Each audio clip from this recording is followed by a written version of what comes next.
اس کی شادی سے 2 دن پہلے میں وطن چھوڑ کر دبئی چلا گیا اور پھر 5 سال بعد واپسی پر میں بابا فرید الدین کے دربار پر حاضری کے لیے گیا۔ میں وہاں بیٹھ کر دعا کر رہا تھا کہ اچانک مجھے اس کی یاد آنے لگی۔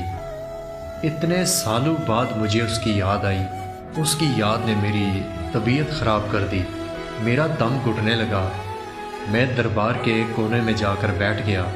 میں یہ سوچ ہی رہا تھا کہ آج اتنے سالوں بعد یوں اچانک اس کی یاد اس قدر کیوں آ رہی ہے کہ اتنے میں میری آنکھ لگ گئی۔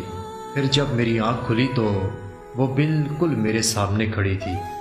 میرے لیے یہ کسی معجزے سے کم نہیں تھا، کیونکہ میں تو کبھی سوچ بھی نہیں سکتا تھا کہ ہماری زندگی میں کبھی دوبارہ ملاقات بھی ہوگی، اور مسکراتے ہوئے بس میری طرف ہی دیکھے جا رہی تھی۔ اس سے پہلے کہ میں اس سے کوئی بات کرتا، اسے کسی نے آواز دی اور وہ وہاں سے چلی گئی۔ میں اس کے پیچھے جانا چاہتا تھا، لیکن مجھ میں اتنی ہمت نہیں تھی کہ میں اپنی جگہ سے ہل بھی سکوں۔ ماضی کی جن کڑوی یادوں کو ختم کرنے کے لیے مجھے وطن چھوڑنا پڑا تھا، وہی کڑوی یادیں پھر سے میرے اندر زندہ ہو چکی تھی۔ میرا ہر زخم پھر سے تازہ ہو چکا تھا۔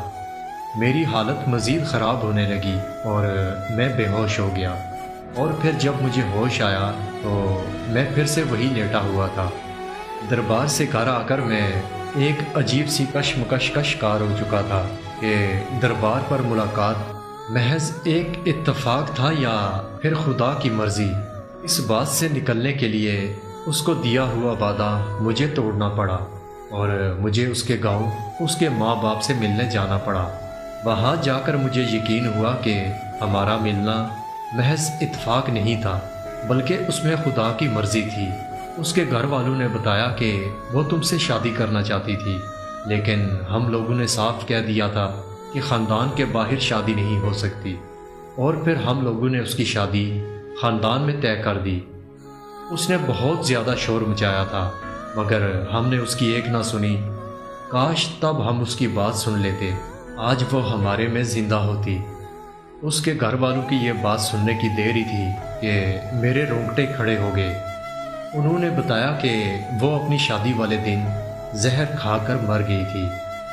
دربار پر وہ میرا خواب تھا یا پھر خدا کا معجزہ، لیکن میں سچ جان چکا تھا۔